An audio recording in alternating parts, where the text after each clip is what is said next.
Bueno, arrancamos entonces con la mesa número 7, que se llama Memorias Corporales. Todos nuestros expositores, en este caso, van a estar virtuales, así que calculo que nos están viendo del otro lado. Ahí les damos la bienvenida. ¿Qué tal? Les reiteramos algo que venimos proponiendo como dinámica de la mesa, y es que cada exposición dure 10 minutos. Sabemos que los trabajos son más amplios, después podremos socializarlos por escrito si quieren, pero la idea de los 10 minutos es para poder tener después un tiempito de intercambio para dudas, consultas, ampliaciones de lo que quieran trabajar, ¿sí? Yo me voy a poner acá un cronómetro muy ordinario, pero que va a sonar a los 10 minutos. Eh, entonces, dicho esto, le vamos a dar la bienvenida a José Ramón Castillo, de Brasil, que va a trabajar sobre, y el título de su ponencia es Repeticiones corporales, el fantasma y la memoria. Bienvenido, Hola, José. buenas tardes. ¿Sí me escuchas bien? ¿Sí? ¿Aló? ¿Sí me No, escuchan? no, no. Espera, espera que no se te escucha. Un segundito. Ajá. Ahora sí. Ya, Dale. ahora sí me escuchan, ¿sí? Sí, sí, sí, ahora perfecto.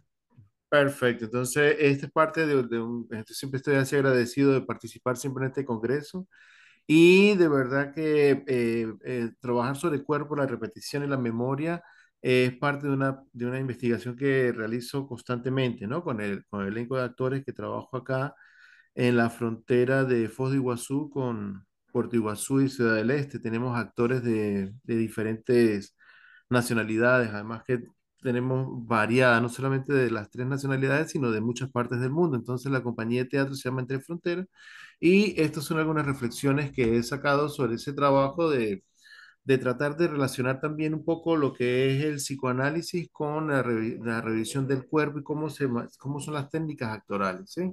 Dice, desde que comencé a trabajar en las artes escénicas, percibí que las relaciones entre lo que estaba experimentando en los cuerpos de los actores y el resultado final de cada proceso estaba siendo vinculado a una marca personal que no entendía bien cómo era que ella aparecía y se repetía una y otra vez.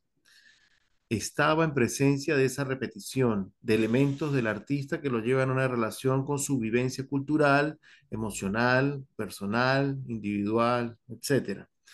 Por esta razón me sumergí en buscar esta línea teórica que me ayudará a entender qué conecta a ese actor y qué lo obliga a colocar siempre los mismos signos lingüísticos y estéticas sobre la escena dentro de su composición artística.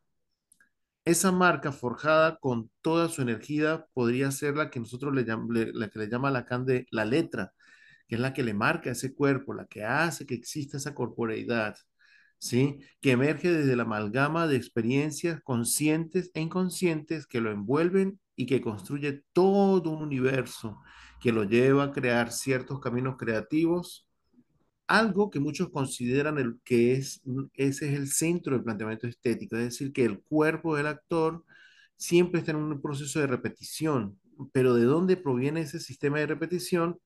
Es lo que estamos tratando de buscar, ir atrás, porque existen algunos actores que tienen la capacidad de crear rápidamente y otros necesitan de otros caminos y otras metodologías muy específicas. No se puede trabajar como de manera homogénea con todo el grupo. Sí, por esta razón veo que el actor está compuesta por múltiples cuerpos. Los cuerpos del actor es un artículo de Gustavo Geirola, sí, que donde él plantea que existen múltiples cuerpos porque son múltiples semblantes, sí, un semblante que sería el término que coloca Lacan sobre las percepciones que se tienen a cada instante sobre los motivos en los cuales yo estoy inmerso, ¿no?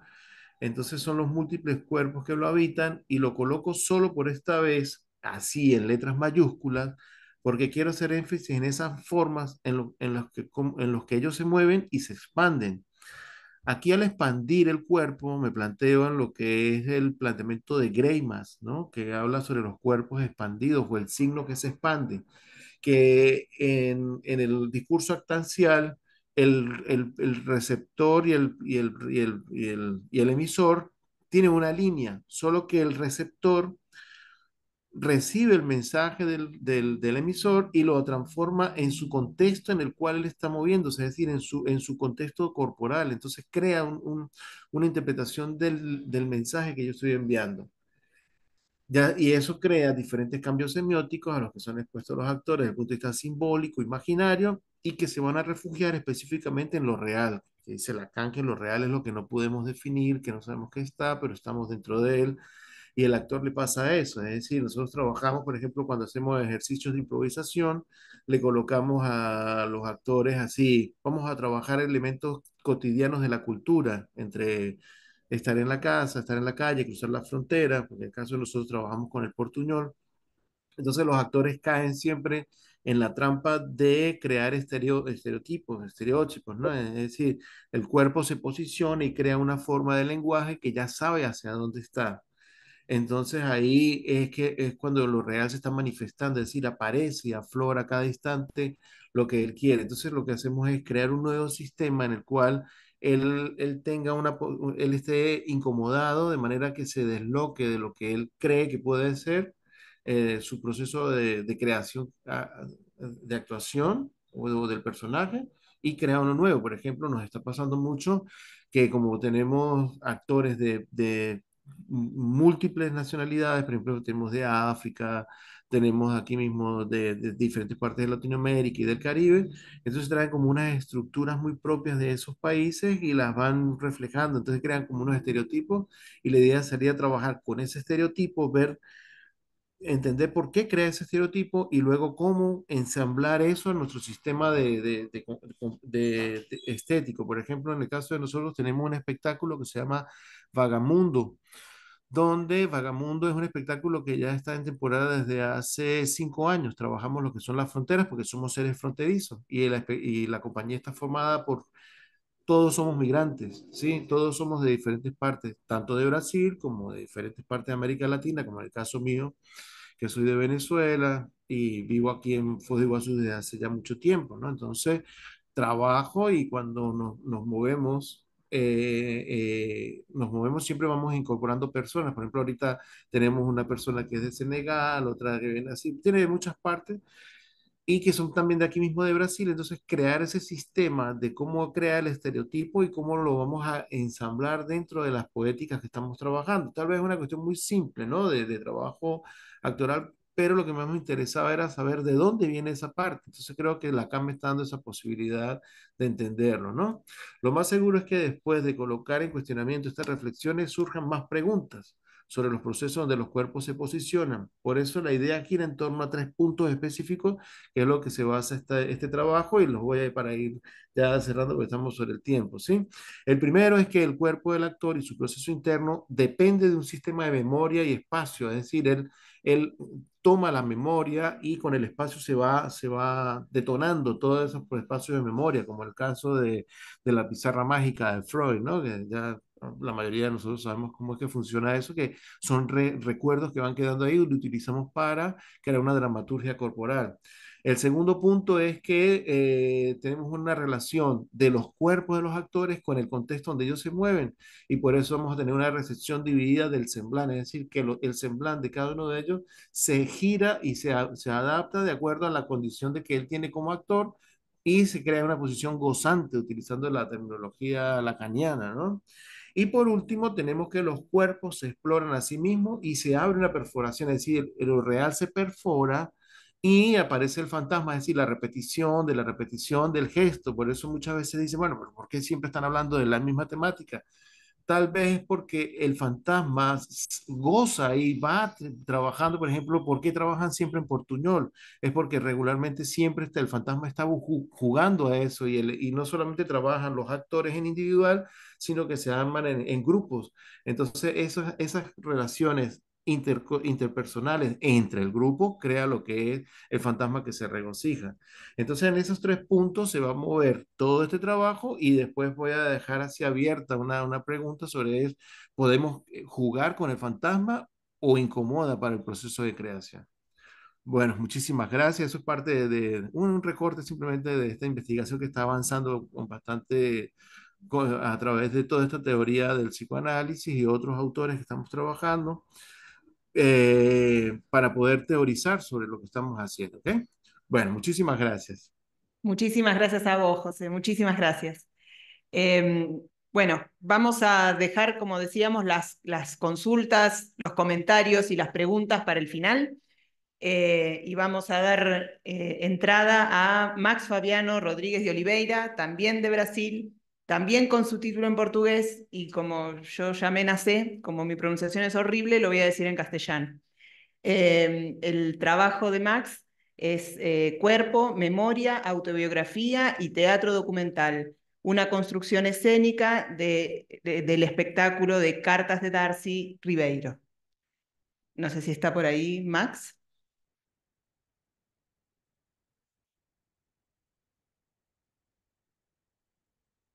¿Está Max? No. Mucho fantasma hoy, mucho fantasma. Bueno, es un fantasma. Pasamos directamente del fantasma, nos mudamos a Chile, atravesamos la cordillera y nos vamos con Andrea Javiera Ubal Rodríguez. El título de su trabajo es Cuerpo, Memoria, Identidad en el proceso de creación de teatro biográfico y documental. No me digan que Andrea no está.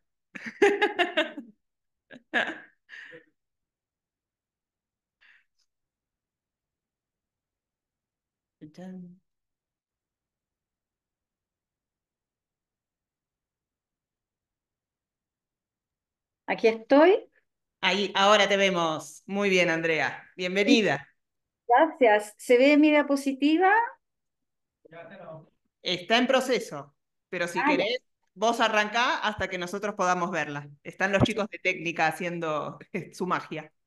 Bueno, lo que pasa es que para mi inicio es súper importante poder ver la primera foto. Pucha, Ahora ¿cómo? bien, ahora viene. Mientras tanto, contanos cómo anda el clima por Chile. Viene septiembre, que es un mes para nosotros bien particular. Son nuestras fiestas patrias, pero también es el aniversario de un golpe de Estado, un aniversario más del golpe de Estado. Sí, Entonces, siempre septiembre es una fecha eh, rara, por decir. opuesto, llena de Sí, opuestos. llena de opuestos. Pucha, no sé si, porque Ahora sería lo vemos perfecto, ¿eh? Ahí ya vemos tu diapositiva perfectamente. positiva. Perfecto. Entonces, bueno, muy agradecida de estar y honrada de estar en esta mesa. Voy a comenzar con lo siguiente. Pueden ver ahí quizás esa foto. Sí. Esa niña que está a la derecha soy yo. Es el día de mi cumpleaños número 2. Yo no me acuerdo de ese día, sin embargo recuerdo muy bien lo que ocurrió una semana antes. Justamente estábamos hablando de eso, el día del golpe de Estado en Chile, que instaló una dictadura que es el contexto en el que yo viví mi infancia y mi adolescencia. Entonces, desde ese día de septiembre, tengo imágenes y sensaciones que han quedado grabadas y muy intactas en mi cuerpo hasta ahora. Recuerdo estar en la casa, en la calle, de la casa de mis abuelos. No sé si se me ve ahí, igual se me ve muy chiquitita para mostrar. Sí, sí, Estaba, no, pero te vemos, te vemos. estaba en la casa de mis abuelos, estaba cerca de la casa de mis abuelos, en la calle, y de repente veo gente corriendo y evacúan el lugar. Luego llego a la casa de mis abuelos, en la pieza de mi abuela, estoy sentada en su cama, a mi lado está mi mamá. Frente a nosotros tenemos una gran ventana abierta de par en par y mi abuela Carmen parada mirando hacia afuera. Vemos los aviones que pasan, atraviesan el cielo y están bombardeando la casa del presidente Allende, aquí en la calle Tomás Moro. Yo recuerdo el ruido ensordecedor y el miedo instalado en mi cuerpo, pero no recuerdo ni una sola palabra. También recuerdo haber abrazado a mi madre, que estaba esperando bebé. Ella tenía un vestido amarillo con flores rojas. Días después, yo estoy en mi casa, camino por el pasillo, me caigo. El tío Rubén sale a ayudarme. El tío Rubén era un amigo de mis padres. Y yo me sentí tan emocionada que él haya salido a ayudarme porque estaba escondido y no podíamos decir que estaba ahí. Lo que les comparto es una parte de una obra que se llama Alas para volar, que es parte de mi investigación doctoral en estudio y prácticas teatrales en la Universidad de Quebec en Montreal, en Canadá. Una de mis preguntas de mi investigación apuntaba directamente al rol de la memoria del cuerpo en el proceso de creación. Entonces, el objetivo principal de este trabajo investigativo era estudiar la práctica del teatro biográfico y documental desde dentro, explorando los desafíos y las etapas del proceso de creación basado en testimonios autobiográficos. No logro hacer pasar mi... Ahí está. Esta exploración entonces consideró aspectos artísticos, sociales, políticos y éticos con el fin de proponer estrategias para la práctica de este tipo de teatro. En esta presentación voy a abordar algunas estrategias utilizadas de manera específica para las etapas de colecta de datos y también de escritura escénica. Bueno, vamos a volver a la pregunta entonces. ¿Qué lugar ocupa el cuerpo memoria en la narración del pasado y del presente? El cuerpo memoria integra la motricidad con las sensaciones y emociones, tanto conscientes como inconscientes, formando un proceso perceptivo que está en la memoria sensorial y afectiva, y esto juega un rol muy central en este trabajo. Antonio Damasio utiliza la noción memoria autobiográfica para señalar el relato organizado de los principales aspectos biográficos de un organismo. Entonces, este cuerpo memoria estaría en constante evolución y ciertos hechos podrían desencadenar recuerdos, por ejemplo, movimientos particulares, un lugar específico, una temperatura, olor, sabor, los sonidos, las imágenes. Así el cuerpo es considerado como un dispositivo esencial en mi trabajo de creación, en tanto estrato que contiene capas de sensaciones variadas que interactúan simultáneamente.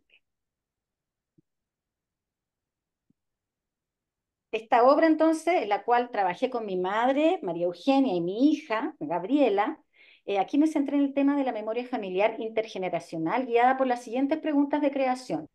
¿Cómo se transmite la memoria entre los miembros de una familia? ¿Existe un vínculo entre la memoria familiar y la memoria de la sociedad? ¿Qué rol tiene el cuerpo en tanto soporte de memoria durante este proceso? En términos procedimentales, nos hacíamos las preguntas que ven ustedes aquí en la diapositiva. Entonces, ¿qué hicimos? Comenzamos a recolectar testimonios y archivos, documentos, repertorios. Aquí utilizo el término de Diana Taylor. Hicimos entrevistas que nos permitieron recopilar relatos, anécdotas, movimientos, gestos, sensaciones, emociones, ritmos, tensiones. Y una de las estrategias utilizadas fue la realización de entrevistas. Cada una de nosotras fue entrevistada por las otras dos participantes en dos oportunidades y buscábamos rescatar las memorias de diversos momentos de nuestras vidas. Y luego hicimos uso de lo que se llama cronofotografías con el fin de recuperar gestos y movimientos específicos de los relatos. Entonces aquí les cuento que la cronofotografía es un invento de fines del siglo XIX. Es una técnica fotográfica desarrollada por el científico francés Jules-Étienne Maret y por el británico Edward Muybridge. Entonces es una herramienta precursora del cine que permite la observación de la particularidad de los movimientos y cómo se van desarrollando estos movimientos en el tiempo y en el espacio. Entonces esta seguidilla de fotos dan la sensación de ver las acciones en cámara lenta. Y esto es lo que permite el análisis de los trayectos que ejecuta el movimiento. Entonces pone en evidencia todos los detalles. Nos ayuda de alguna manera a hacer visible lo que no podemos ver en primera instancia. Lo que a mí me interesaba indagar a través de esta técnica era qué dice el cuerpo, cómo lo expresa, cómo lo habla de alguna manera. Y nosotras, como ven ustedes, que creamos ahí nuestras propias cronofotografías, rescatando los momentos que nos parecían más significativos desde el punto de vista gestual y de contenido. Entonces el énfasis estaba puesto no solo en qué se contaba, sino cómo se iba contando. Aquí les muestro parte de nuestro material de trabajo, que íbamos rescatando las acciones con lo que se iba diciendo en ese momento. Otra estrategia de ir en busca de las memorias de los cuerpos fue trabajando desde los archivos personales que habíamos recolectado para nuestro proceso. Aquí trabajamos con tres ideas fundamentales: activar los archivos, hacer actuar el archivo y emoción y archivo. La investigadora de la Universidad de Toronto, Janine Marchessault, define el archivo como algo que está congelado, sin vida, pero se puede activar creando lo que ella llama temporalidades dinámicas y simultáneas. Ella da el ejemplo de utilización de la tecnología, por ejemplo, para proyectar imágenes en el espacio público o en escena, pero también indica que existen múltiples maneras de activar el archivo. Nosotros lo hicimos así, observándonos y haciendo muchas preguntas.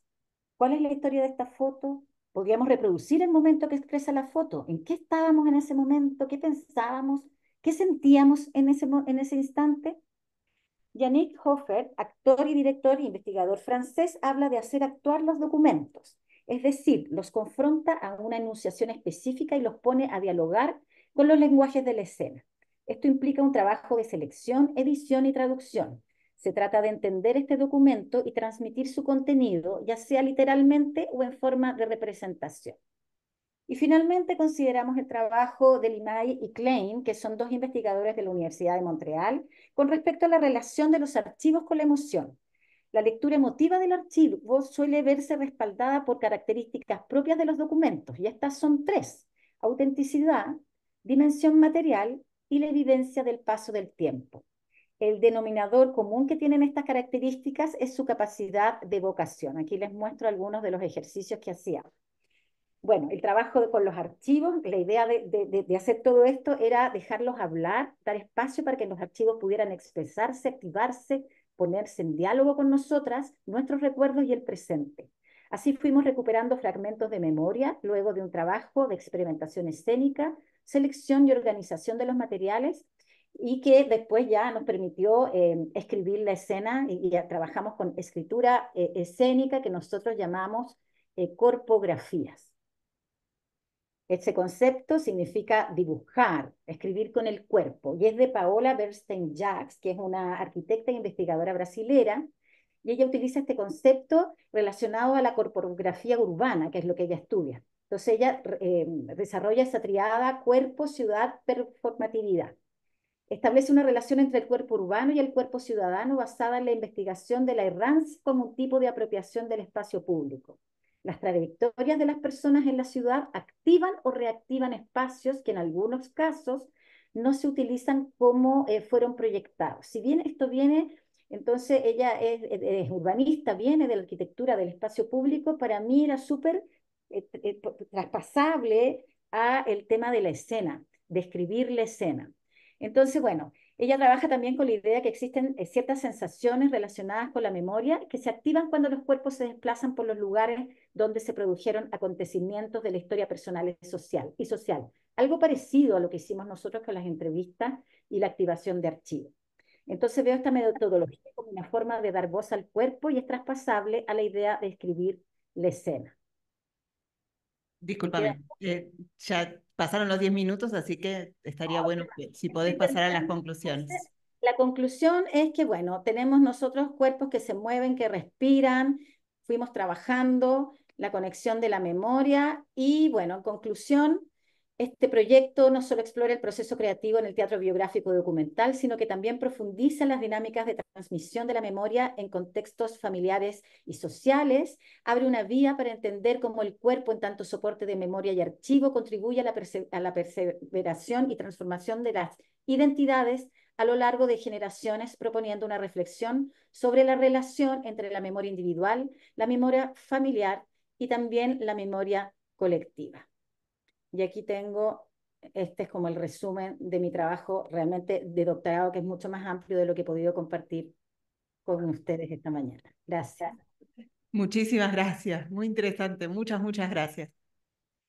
Em, Pasamos entonces al último trabajo de esta mesa, antes de ponernos a discutir todas estas cuestiones.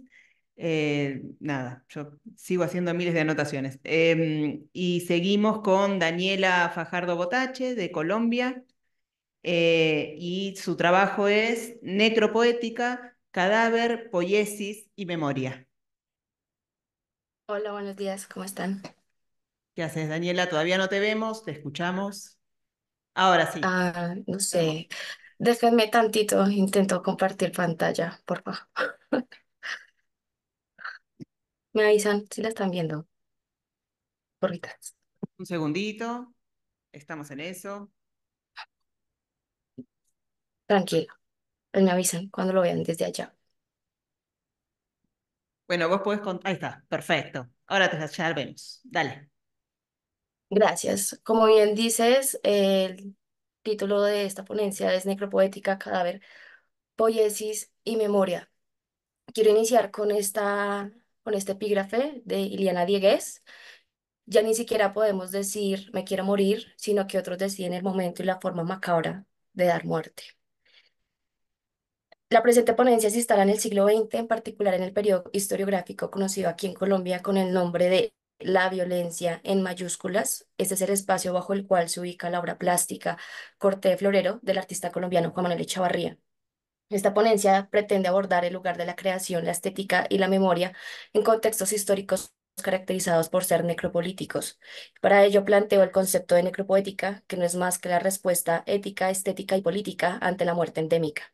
Este término tiene su génesis a partir de las disertaciones del filósofo Achille Mbembe, quien aporta el ejercicio, o bueno, quien aborda el ejercicio soberano de decidir quién merece vivir y quién debe morir. Colombia es una república que ha visto desde la época colonial la aniquilación de la vida como una reafirmación de los poderes circundantes en el territorio, los cuales gestionan bajo sus intereses la administración de la muerte y la vida, lo cual implica que ciertas personas son consideradas para ser prescindibles, y en ese sentido el filósofo camerunés Achille Mbembe acuñó el concepto de necropolítica para referir el derecho a decidir sobre la vida o la muerte de otros seres humanos. El autor considera que el colonialismo es la forma originaria del necropoder y para él la colonia representa el lugar en el que la soberanía consiste fundamentalmente en el ejercicio de un poder al margen de la ley y donde la paz suele tener el rostro de una guerra sin fin. La necropolítica entonces toma por base la conjugación entre los conceptos biopoder de Michel Foucault, estado de sitio y estado de excepción. Es importante advertir la diferencia entre lo que propuso Foucault y Membe. El primero planteó argumentos acerca de la gestión y regulación de la vida por parte del poder, mientras que el segundo se pregunta por las formas de destrucción de los cuerpos y el poder de dar muerte a través de diversas tecnologías de explotación. Por tanto, el término biopoder es insuficiente en escenarios de alta mortandad, donde el Estado y otras fuerzas no solo administran la vida, sino que también producen muerte y violencia. A propósito de esto, Membe abre su ensayo titulado Necropolítica con la afirmación: la expresión última de la soberanía reside ampliamente en el poder y la capacidad de decidir quién puede vivir y quién debe morir, hacer morir o dejar vivir, constituyen por tanto los límites de la soberanía, sus principales atributos. En el contexto de la guerra interna colombiana, los actores armados, Estado, paramilitares, guerrillas y narcotraficantes han desplegado un territorio o un repertorio de acciones crueles sobre la población civil, donde la visión smithtiana del amigo-enemigo ha prevalecido y la deshumanización se ha hecho presente. Teniendo en cuenta lo que he dicho sobre la elaboración conceptual de la necropolítica y que es una de las bases de la necropoética, uno de los antecedentes también se toma por referencia a la política visceral del mismo filósofo Membe para hacer alusión a aquellas prácticas de organización comunitaria donde hay una exposición corporal mediada por los afectos. Entonces, la política visceral hace referencia a aquellos cuerpos politizados que se constituyen desde una organicidad que les toca y se trata de una acción política que interpela y cuestiona la hegemonía de lo político. La necropoética también se encuentra comprendida por el acto de creación, entendido en términos de Deleuze como una necesidad que se vincula con la resistencia, una creación o la creación como una cuestión de urgencia. El pueblo en minúsculas de Agamben, quien lo entiende como una multiplicidad fragmentaria de cuerpos menesterosos y excluidos. La comunidad de Víctor Turner, conformada por personas a quienes une una deuda que no ha sido resuelta en términos éticos y políticos. Y por último, el ser singular plural de Jean-Luc Nancy, que es la ontología del ser en común, el espacio intermedio que permite la relación de cada ser particular.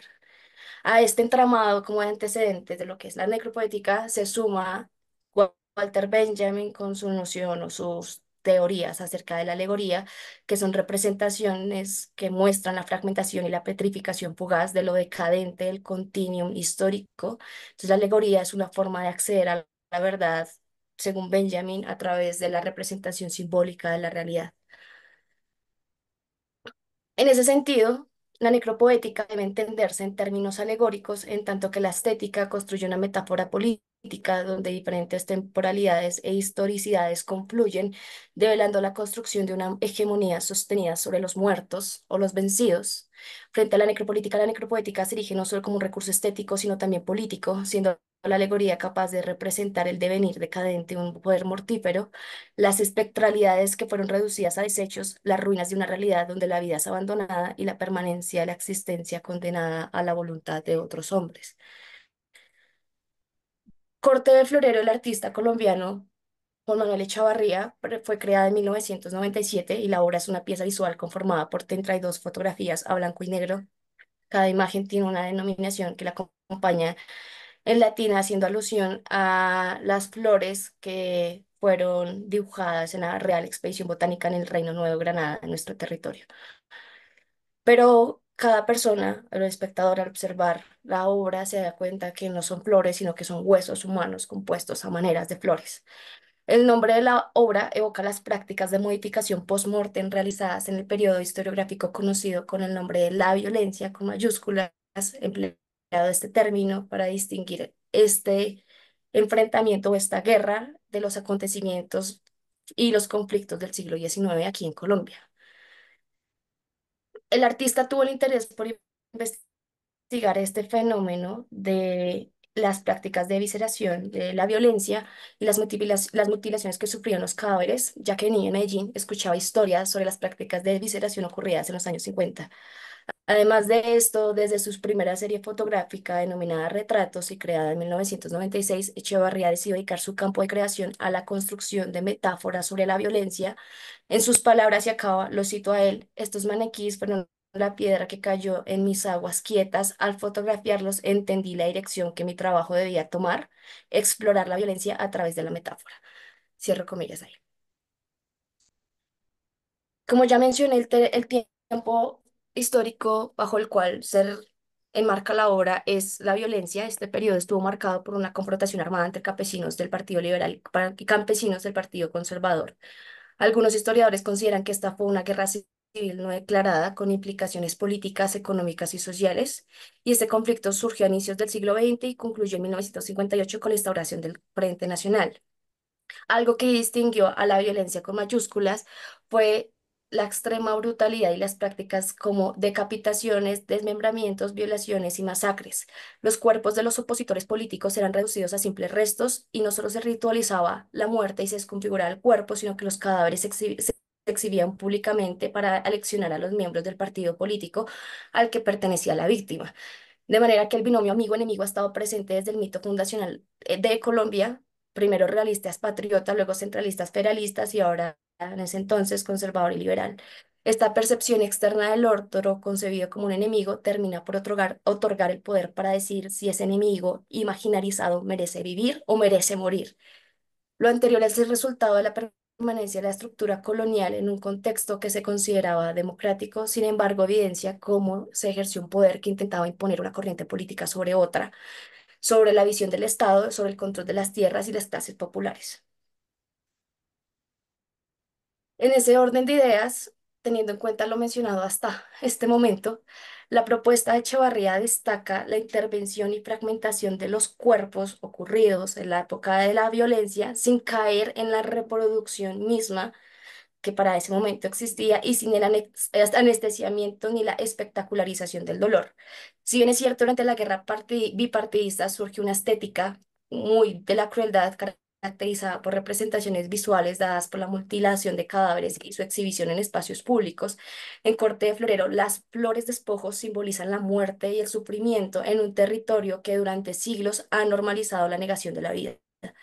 Al mismo tiempo, la obra rompe con la linealidad hegemónica, interpelando de manera ético-política al espectador al revelar la masificación de cadáveres y los procesos anatómicos políticos utilizados para su eliminación. En ese sentido, el acto de creación en esta obra, o la poiesis de Juan Manuel Echevarría, señala el necropoder inmanente en el transcurrir de la historia de Colombia. En ese sentido, la obra es una necropoética que aporta una visión distinta de los cuerpos fragmentados, evitando caer en la lógica de la guerra. En una nación donde la muerte violenta, injusta y prematura es común, esta obra se transforma en un espacio simbólico para los fallecidos con una estética de duelo construida a partir de restos gestos que evocan a una época sombría. Por esta razón, la alegoría de estas imágenes son oscuras. Si en el ámbito colectivo hay dolor y luto, la iconografía propuesta por Echevarría parece naturaleza muerta. Las flores y las fotografías hechas de huesos producen entonces en nosotros, los espectadores, una sensación de melancolía. Y bueno, quiero cerrar con esta frase de Juan Manuel Echevarría: si usted y yo fuéramos ahora mismo a una expedición botánica en Colombia, lo que encontraríamos serían cadáveres. Eso sería todo. Muchas gracias.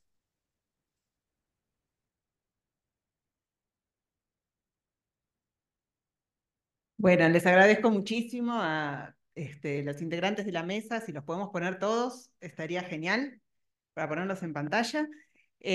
Bueno, y tenemos un ratito para intercambios, preguntas, consultas, comentarios que quieran hacer. Si hay alguien que quiera arrancar, si no, arranco yo. ¿Arranco yo? Después, si se inspiran, me avisan. Em, bueno, José, súper interesante esta intersección entre psicoanálisis, cuerpo y teatro que planteas. La verdad que muy, muy innovador porque por lo general, en realidad, el gran riesgo del enfoque psicoanalítico alrededor del teatro es quedarse en la mente, ¿no? Entonces, creo que es muy bienvenido esta inclusión del cuerpo. Y me pareció que había algo súper interesante en esta idea de pensar al cuerpo como dependiente de la dialéctica con el espacio. O sea, no poder pensar al cuerpo sin su dialéctica con el espacio y cómo el espacio está imbricado en el cuerpo, ¿no? Y pensar a la psiquis como parte del cuerpo y no como una cosa aparte, ¿no? Entonces, me gustaría que puedas ampliar un poquito más ese tema de la dialéctica entre el cuerpo y el espacio y cómo funciona el psicoanálisis para pensar esa dialéctica. Sí, gracias ahí por la pregunta. Bueno, realmente es un comentario que voy a hacer sobre esta preocupación que me tiene desde hace un tiempo, que es cómo definir ese cuerpo. Y el cuerpo se define en función del espacio en el cual se encuentra. Sí, regularmente cuando tú vas a leer investigaciones sobre el cuerpo, entonces casi todos se refieren a la relación cuerpo-psiquis y cómo él crea como ese sistema de representación y significantes. Pero en el caso del teatro, bueno, como todos nos tenemos ese cuerpo que habla, ¿no? Como dice mismo Lacan, ese cuerpo que habla, que dice cosas, que él lo plantea como cómo definir ese semblante, cómo lo voy quitando y cómo lo reconozco también. ¿Por qué? Porque cuando trabajamos con los actores crean un sistema de códigos significantes que ellos van a crear van encadenando códigos sobre códigos, ¿no? Como dice Greimas, ¿no? Crea un sistema de códigos expansivos, es decir, nunca paran de producirse. Entonces ahí es donde entramos nosotros para revisar cómo es que el cuerpo se resignifica, crea ese nuevo significante, cómo es que va otra vez y se interactúa. Una de las, una de las razones por las cuales yo incluso mandé este trabajo fue porque el año pasado fui convidado por, por el profesor Narciso Teles, ¿no? Que se presentó ayer, y André Carreras presentaron un trabajo sobre los directores cómo ven la escena contemporánea, un libro, ¿no? Y yo trabajé en ese libro en una colaboración. Entonces, cuando veo todas las preguntas que se hacen los directores, dice, ¿cómo ese cuerpo se inserta en el sistema donde está trabajando? Porque él no puede movilizarse a otra parte. Él tiene un sistema de semblantes que están respondiendo a los significantes en los cuales él está viviendo, coexistiendo. Es decir, un actor está vivo y su memoria está constantemente apareciendo allí. Hay una frase de Tadeusz Kantor que me sorprende, que me encanta incluso, que me ha llevado toda la vida a toda esta cuestión, dice, el actor no actúa, el actor vive, porque el actor crea un sistema dentro de su propio cuerpo y trae todas esas cosas que vienen desde la memoria, que van apareciendo, crea sus nuevas poéticas. crea sus poéticas constantes y cuando está ahí, está gozando. Cuando está creando esa poética, está gozando. Ese es el fantasma, el que goza, el que goza. Entonces una pregunta que yo me hacía era, ¿pero por qué goza tanto? Claro, porque está ahí, porque está recorriendo toda su experiencia, como le pasó a la profesora aquí, Andrea, cuando nos presentó ese trabajo tan lindo que me encantó. Le voy a hacer unas preguntas de aquí a poquito. Eh, Porque él goza recorriendo eso, exponiendo cosas que gusta, que sufre, que detesta, aparecen. Entonces goza sobre eso, se monta sobre esa estructura porque perfora el cuerpo tríada,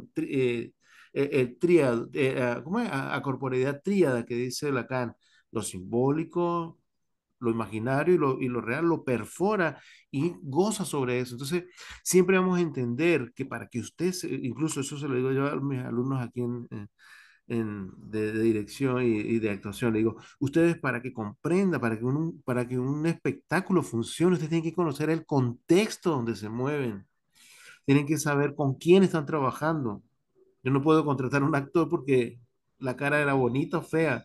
No, es simplemente porque hay un contexto, es un sistema de investigación corporal y el cuerpo se relaciona unos con otros y se exponen constantemente. ¿Ve? Entonces creo que ahí es eso, ¿no? Para ir cortando aquí, porque para darle oportunidad a las otras, a las compañeras, eh, es eso, es entender cómo el actor goza y hasta dónde podemos permitirle gozar o no permitirle, sino entender por qué lo goza y a utilizar eso como una especie de dramaturgia corporal. Cuando digo de goce, no es que es una cuestión placentera, sino que él aparece y quiere seguir trabajando sobre eso, porque incluso las cuestiones terribles que nos pasan en la vida, cuando las recordamos, también gozamos recordando ese sufrimiento, ¿no? Sufrimos y llega un momento que el cuerpo quiere sufrir más. Entonces, todo eso se refiere a esa perforación de lo real, ¿eh? Entonces, bueno, es sobre eso que estoy trabajando desde hace ya un tiempo y dentro de poco voy a publicar un artículo que habla precisamente sobre esa experiencia que tenemos aquí y por qué dentro de la compañía de teatro nuestra, que está aquí en la Triple Frontera, donde todos somos migrantes, algunos están exiliados, otros no pueden regresar a sus lugares de origen, siempre hablan del lugar de origen, Sí. Vos porque están sabés que exiliados. Pero vos sabés que yo recién lo que vos mencionabas, ¿no? Este perforar lo real, cuando vos hablabas, a mí en realidad lo que me daba la sensación es que lo real no está fuera del cuerpo de actuación, está también así, Es. está en la realidad, está lo simbólico y está lo real en el cuerpo de Sí, señora. actuación, ¿no? Y me Así pareció es. muy interesante eso, y me pareció que eso se ligaba mucho con el trabajo de Andrea, con esta primera anécdota, Andrea, tan conmovedora que vos contás. Primero que para los argentinos, 11 de septiembre también es una fecha rarísima para relacionarlo con la dictadura, porque es el Día del Maestro en Argentina, entonces también tenemos esas duplicidades. Pero algo muy hermoso que vos contaste en vínculo al golpe, al asesinato de Allende, que es recordar el miedo en el cuerpo, no recordar palabras, ¿no? Estar como en ese espacio de lo infale de Agamben, ¿no? En ese espacio sin palabra que tiene mucho de eso de lo real lacaniano, ¿no? Hay algo que no está ahí simbolizado y eso no quiere decir que no esté. Y me parece que el trabajo que vos planteás es súper interesante porque, por lo que entendí, de nuevo, corregime, parte de ese vínculo con lo que no necesariamente tiene palabra, pero que sí existe desde el cuerpo. Justamente yo creo que se vincula mucho con esta idea del goce, que estábamos hablando antes, que José recalca, que tiene que ver con una pulsión de alguna manera, qué es lo que necesitamos como motor para crear. Y en los trabajos que yo he venido haciendo, creo que esto de la memoria del cuerpo es infinito, y es también, viene también de lo real y viene de una autenticidad. La pregunta es cómo leer en el fondo esos cuerpos, cómo hacer visible o convertir en acción física y verbal algo que es preverbal, que es muy difícil de expresar. Entonces, en los trabajos que yo he hecho hasta ahora, bueno, este es el que yo hice en el marco de mi doctorado, donde he logrado profundizar ciertas cosas, pero también me trabajé en algún momento ligado a la dictadura, también mi trabajo de magíster ocupaba esta misma idea de cronofotografías eh, con mujeres que habían vivido el día del golpe de Estado, pero que vivían en el exilio, que quedaron viviendo en el exilio y nunca más volvieron. Entonces las entrevistas hablaban del día del golpe, de que ellas habían sentido. Uy, sí, sí. ¿Está acoplando acá? Sí, algo se acopló. Entonces también yo veía que en esos relatos estaba la memoria de hacía frío, estaba medio lloviendo, estaba nublado, sentí esto. Los relatos son más bien cosas que sintieron e hicieron que cosas que se pensaron. Y ahí me di cuenta que ese material era muy interesante para componer escénicamente. Y del mismo modo trato de componer desde el cuerpo y no desde escribir una dramaturgia, traerla y proponerla para montarla. El proceso de escritura es al final a título de registro finalmente. Y me encantó esto de hacer actuar los documentos, ¿no? Me pareció muy interesante. Las fotos que mostraste, ya sé que no tienen que ver, pero me remitieron muchísimo a la biomecánica de Meyerhold, ¿no? Que tiene la misma estructura para el trabajo con el cuerpo, pero hacia lo extra cotidiano, obviamente. Y quería preguntarte si vos conocías o considerabas para tu teoría o para tu trabajo todo el pensamiento de Vivi Tellas alrededor del teatro documento y del teatro documental, que por lo menos para nosotros en nuestro territorio es como la referencia insoslayable, maestra de maestras, y con una enorme productividad en la cartelera, ¿no? Hay muchísimo biodrama suelto en Argentina, muchísimo en Buenos Aires, y muchas bases de ese proyecto biodramático, de ese trabajo, como dice Vivi, con el umbral mínimo de ficción, me pareció que también estaba funcionando en tu propuesta escénica y teórica, ¿no? Sí, absolutamente. Ella es un referente absoluto. En mi tesis doctoral, ella está totalmente, ahí tiene un capítulo, un apartado muy importante, porque yo hago también un viaje hago una síntesis en el fondo. Busco en los teatros de lo real como un paraguas, luego el teatro documental, el teatro testimonial y teatro biográfico. ¿Ah? Desde mi punto de vista, el teatro biográfico es todos aquellos, pero no todos ellos son teatro biográfico y las experiencias, bueno, hago estudios de caso de algunas de sus obras y absolutamente, bueno, seguidora absoluta del trabajo de ella, inspiradora, maravillosa, de todas maneras. Sí. Y Daniela, la verdad que es súper interesante este concepto de necropoética, sobre todo para pensar cuerpo y violencia, ¿no? Cuerpo y despliegue de violencia. Y me gustaría preguntarte, porque el ejemplo que vos trajiste estaba buenísimo, muy vinculado a las artes plásticas o ideas visuales, en esta plástica ampliada que hay, ¿no? Pero me encantaría si vos podés comentarnos alguna referencia teatral que a vos te haya servido para pensar también el concepto de necropoética, si hay alguna referente o algún artista referente o alguna obra que a vos te haya despertado el interés por el trabajo con la necropoética. Mm, Muy interesante tu pregunta porque, bueno, tiene como dos líneas para contestarte. Por un lado, este proyecto, bueno, lo que les socialicé hoy hace parte de lo que fue mi trabajo de la maestría.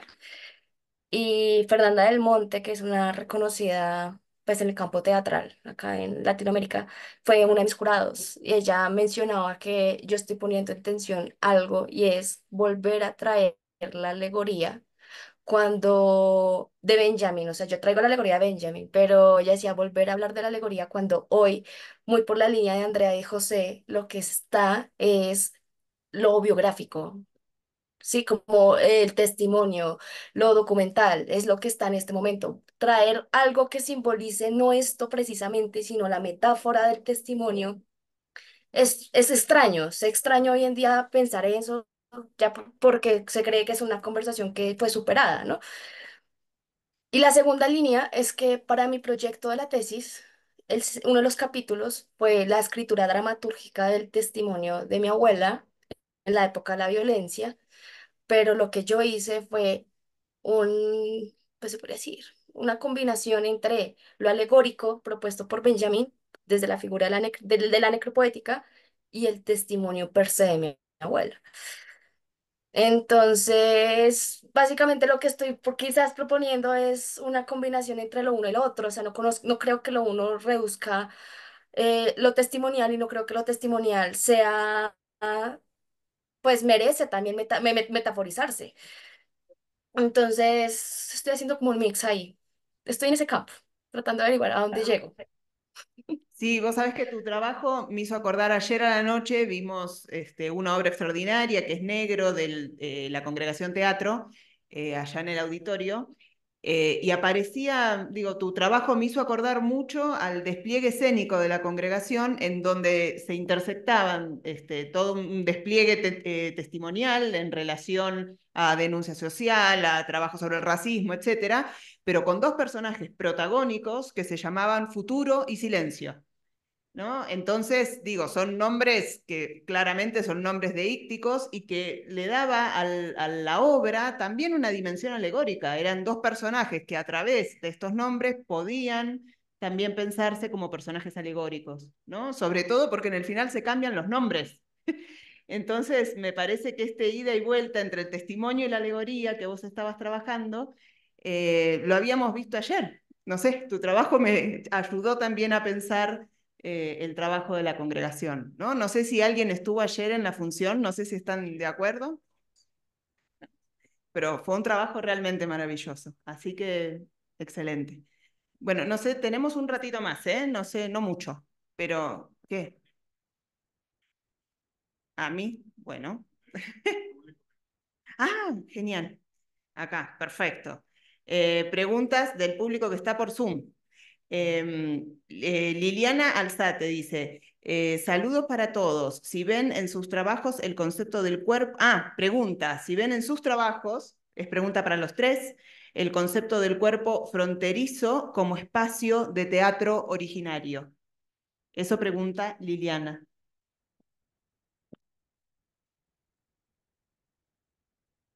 ¿Uno Bueno, quiere pero, responder?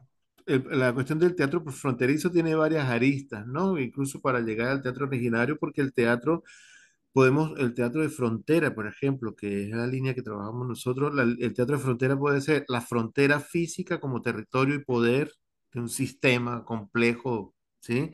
Como también puede ser el espacio fronterizo lingüístico de memorias y de relaciones interpersonales, ¿no? Incluso el mismo artista crea un sistema, ¿cómo se llama? Fronterizo entre lo que él quiere vivenciar y lo que está aconteciendo frente a él, lo que él quiere ficcionar. Incluso ahí recuerdo mucho a Paolo Fabri con el sincretismo semiótico, que es múltiple, ¿no? Entonces, por ejemplo, ahí se crea un sistema de artificación, es decir, lo que yo estoy vivenciando lo transformo en un aspecto artístico, entonces rompo esa frontera, que no se sabe si yo estoy hablando de mí o estoy hablando de un supuesto yo que está creando ese personaje y está creando esa poética, ¿no? Esa es la ventaja de jugar con el teatro, ¿cómo es? De utilizar la palabra fronteriza. Incluso yo siempre hablo de lo transfronterizo porque todavía me cuesta mucho trabajo hablar de lo trans, pero trans porque no sabemos realmente dónde se ubica está así en el límite, como dice la misma Ileana Diegues, ¿no? Tiene un espacio liminal que no sabemos si transgrede, se queda quieto, avanza o estamos creando. Pero ahí, saben que estos días estaba revisando el texto de Sergio Blanco, el de las autoficciones, y es precisamente ese cuestionamiento que él mismo se hace, ¿no? Es decir, ¿soy yo o es que son los personajes que yo creo que están hablando de mí o soy yo hablando de ellos, ¿no? Ese es el conflicto del teatro. Yo creo que actualmente con tantas herramientas que hay por cada teatrista que crea una obra de teatro, crea todo un estilo completo, ¿no? O sea, ya pasamos de todo aquello de, este es un teatro de no sé qué, no, ya pasamos por ahí hace rato.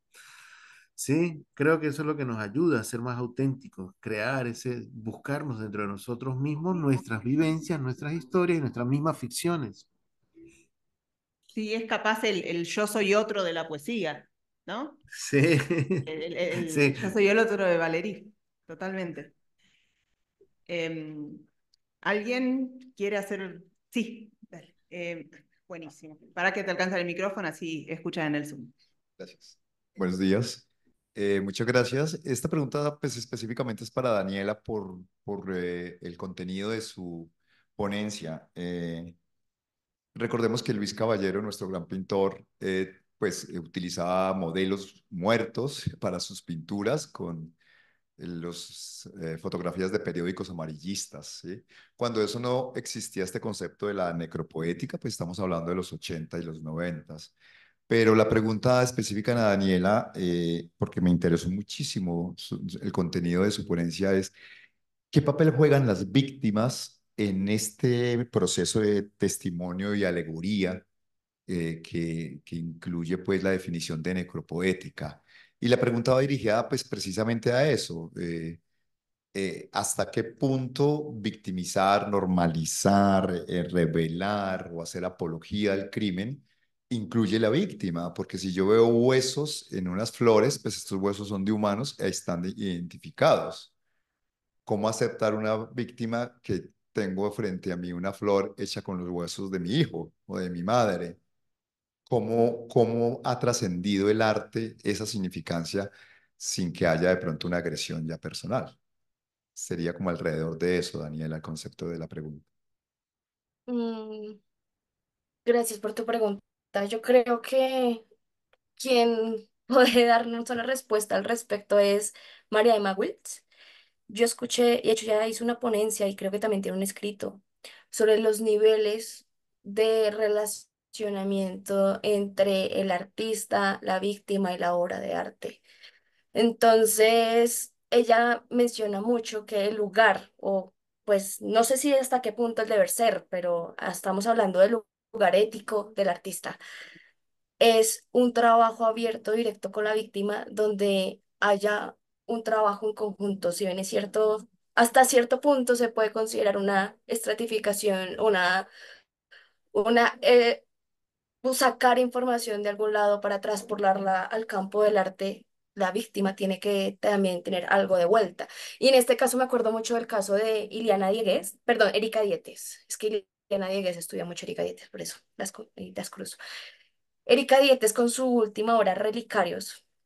La mujer, pues, le donaron los objetos, hizo las urnas donde contiene los objetos de las víctimas de tanto de desaparición forzada como de asesinato aquí en Colombia. Ella tiene las urnas, ya esos objetos no van a volver porque están encapsulados en unos relicarios, entonces los objetos no van a volver a sus familiares, pero lo que ella hizo fue tomarle la foto a cada relicario y entregarle en un espacio psicosocial cada fotografía a las familiares de las víctimas. Entonces, yo pienso que ese debe ser el lugar, ¿no? Un intercambio donde, sí, claro, hay una información que va a ser traspolada al campo del arte, pero debe haber una compensación también para los dolientes. No puede ser como una cuestión donde alguien simplemente, el artista llega y saca y ya, se desapareció el artista, ¿no? El artista también tiene que, de cierta manera, retribuir. No sé si contesté tu pregunta. Sí, alguno de los demás puede colaborar. Sí. Porque esto Espera, que no te escuchan sin micrófono. Eh, Eso iba a decir, no escucho. Ok, no, sí, sí, de pronto sí, de todas maneras ahora con todo esto de reparación y políticas, pero sí me gustaría apoyo del maestro Jorge o de la otra maestra en el sentido de las dictaduras, porque la pregunta es igual, ¿no? Al ser teatro biográfico, hay muchos familiares que fueron invitados a los estrenos de estas obras. Aquí en Colombia, cuando se hicieron esos trabajos, pues la gente salía muy afectada, realmente las víctimas. Si sale afectado quienes no tenemos una víctima ahí en el escenario representado, ¿cómo será precisamente una madre que vea que están representando el caso en que desaparecen a un hijo? Es hacia allá y esto es una problemática pues a nivel latinoamericano, ¿no? Entonces por eso me gustaría mucho el apoyo también de la respuesta. Muchas gracias. Yo quizás podría agregar el tema ético en el teatro biográfico documental. Es una cosa bien compleja porque se trabaja en una línea bien delgada Y lo que yo he descubierto a lo largo de mi investigación es que el teatro finalmente tiene que ser un medio para transmitir una idea, una memoria, pero nunca debe ser es como el resultado a costa de cualquier tipo de proceso. Yo creo que tener claro eso, que el teatro es un medio, se contiene ahí el relato y es súper importante porque cuando uno trabaja con, en este caso, testimoniantes o colaboradores, en teatro testimonial a veces uno va, recoge el testimonio y son actores los que representan, pero en el teatro biográfico son las mismas personas las que están implicadas. Creo que hay que tener una apertura muy grande y tener muy claro que las personas pueden decir que no. Yo no quiero, puede estar montada la obra y si la persona al día del estreno te dice, yo no puedo decir eso en escena, hay que tener la capacidad de cambiarla.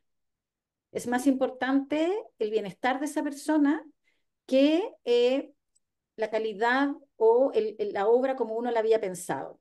Otra cosa que ocurre bastante es que uno a veces tiene una idea y yo quiero trabajar en este tema, trabajo con personas que creía que iban a abordar el tema, pero a esas personas les interesa más otro tema. Entonces, uno tiene que ser capaz, como dice Peter Brook afirma con fuerza tu idea, pero abandónala con ligereza también y ir tejiendo esas memorias y esos relatos junto con las personas. Entonces uno trabaja con las personas y no a propósito de ellas. Yo creo que tener eso claro en la cabeza es súper fácil, pero cuando uno está trabajando se va topando con estas pequeñas decisiones todo el tiempo. Pero para mi gusto, tener claridad de que lo importante es el proceso en sí y no la obra, el resultado, es un factor importante, interesante. Y lo otro que quería decir es que también tiene que ver con quizás el teatro evoluciona en estos tiempos. Estamos tan llenos de ficción en la realidad que el teatro se ve obligado a trabajar con la realidad. Y también quizás a lo mejor las obras ya no se llaman obras, sino que experiencias, o hay que buscar otra manera de llamar esto que estamos construyendo entre todos. Por ahí va mi respuesta. No sé si contesto o me Sí. voy por las ramas. Sabes, Andrea, que no sé si tuviste oportunidad, te pregunto porque vos estás cerquita. El año pasado nosotros tuvimos un estreno en el Teatro Nacional que se llamaba Los Nacimientos, que estaba dirigida por Marco Canale y Javier Suedinsky, que hicieron un taller en un barrio muy marginal, muy pobre, y quienes integraron ese taller hicieron el montaje en la sala grande del Teatro Nacional. Eh, Vidas, imagínense, como nada, como la condición social a veces obliga, ¿no? Y ante un acontecimiento, una de las performers actrices dijo, no, yo de esto no voy a hablar. Y fue momento de decirle, se incorporó a la obra el de esto no. El director preguntándole y ella callada. Y me pareció un recurso muy interesante para trabajar esto que vos decías, Andrea, ¿no? Este componente ético. Hay cosas que sí, hay cosas que no, y si hay cosas que no, no, y ya, ¿no? Y eso también puede ser materia escénica. El silencio también es materia escénica, como si materia escénica fuese solo la palabra. ¿Desde cuándo? ¿No? Y me parece muy interesante en ese vínculo con el teatro documento. Bueno, tenemos tiempo para una sola pregunta más. No sé si ustedes quieren hacerse preguntas entre ustedes. Yo quiero De comentar José. algo sobre para Andrea, ¿sí? Porque me gusta mucho para Andrea y para Daniela. Aquí en una vamos a partir a dos. La primera es que, Daniela, a mí me parece que ese elemento específico de la fotografía para partir una escena, ahí de una vez nos vamos a 80 años atrás cuando Benjamin saca aquel texto de la fotografía que habla, el relato que habla, ¿no? Es decir, es esto una herramienta súper peligrosa además porque estás hablando de una biografía de una persona que está exponiendo su propia memoria, su propio recuerdo desde una fotografía de la niñez, la adolescencia, no sé, hay muchas cosas que pasan ahí, ¿sí? Esa sería una porque la memoria tiene un punto de conexión. y ahí pasan procesos súper delicados y creo que si no son obras de teatro, son acciones, ya acciones específicas de cuerpos moviéndose, dinámicas, ¿no? Eso me gustaría que lo ampliaras. Y para Daniela, el caso de las necropoéticas, ¿sí? A mí me parece una cuestión súper importante porque actualmente con los sistemas de violencia tan altos que existen, con cuerpos desaparecidos, violencias contra todo tipo ¿cómo se llama? De desafíos del status quo.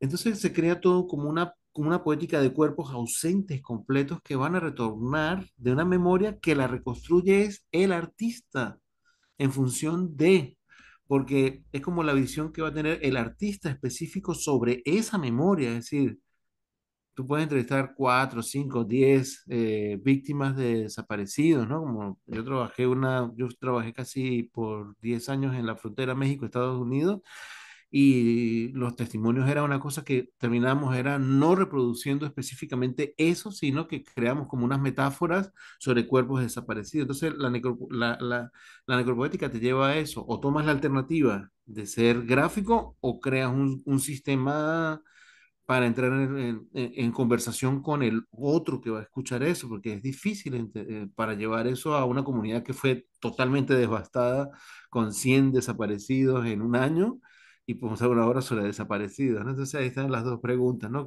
¿Cómo opinas tú, qué opinas tú de eso? Ya que mencionaste a Fernanda, que Fernanda tiene unas ideas sobre eso bien interesantes, sobre las obras que hablan sobre los desaparecidos.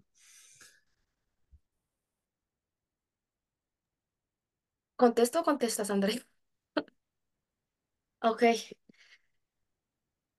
pues fíjate que el concepto, sí me doy cuenta, obviamente lo traía al concepto, a colación al contexto colombiano, pero de que la necropolítica existe en un contexto latinoamericano, existe. De que estamos en un capitalismo que determina qué cuerpos son rentables y qué no, existe. De que aquí jóvenes que están en las márgenes de las periferias de las grandes ciudades y de los países y mueren de forma prematura porque estamos ante un sistema que los aniquila desde el inicio, pasa. Ahora bien, ya en términos de lo que planteas de una obra de arte que interpela a un cuerpo fantasmagórico que no está, está pero no está, porque solamente lo que tenemos presente es su presencia y su ausencia, no tenemos nada más. Em, por eso sí creo que es importante la alegoría de Walter Benjamin, porque hay un fragmento en donde él habla del cuadro de Klee y del ángel de la historia que ve que todo viene y yo lo pienso en ese sentido. O sea, digo yo, claro, a los artistas, bueno, más allá, yo lo pienso de manera general, pero quien es interpelado en un sentido de Agamben, en términos de Agamben, por la anacronía y la oscuridad de su propio tiempo, debe preguntarse este tipo de cosas. O sea, quien tiene la capacidad de decir, agencio intempestivamente muy a lo nietzscheano, a la perspectiva de Nietzsche, pues es aquel artista que dice, claro, yo no solamente convivo con vivos, también convivo con muertos. Y en ese sentido, pues sí, claro, hay una agencia de la memoria, una memoria no solamente en términos estéticos, sino también políticos, porque no todos los artistas se preguntan este tipo de cosas. Son muy pocos. No sé si te contesté. Ahí muy brevemente yo pienso mucho en la noción de expertos en la realidad que usa Rimini Protocol para las personas que invita a trabajar en sus obras. Entonces, como expertos en la realidad, lo que hago habitualmente es les pido a las personas que traigan sus archivos y sus materiales. Entonces, eso ya pasa por un filtro, que es lo que la persona está dispuesta a compartir.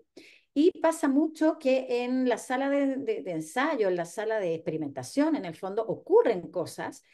Por ejemplo, en esta obra que yo estaba trabajando con mi mamá y mi hija, que las conozco muy bien, digamos, ocurrieron momentos bastante terapéuticos, podría decir yo, porque activábamos memorias y era bien emocionante, eh, pero decidíamos que eso era algo que habíamos vivido las tres en la sala de ensayo y que en realidad no la íbamos a compartir con el público, que quizás para el público no iba a ser algo que pudiera ayudar a hilar sus propias memorias.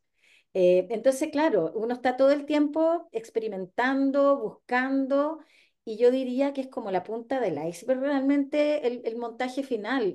Lo que uno selecciona es bien mínimo en relación a todo el material que tiene y es bastante en consonancia con lo que las personas estiman que hay que compartir.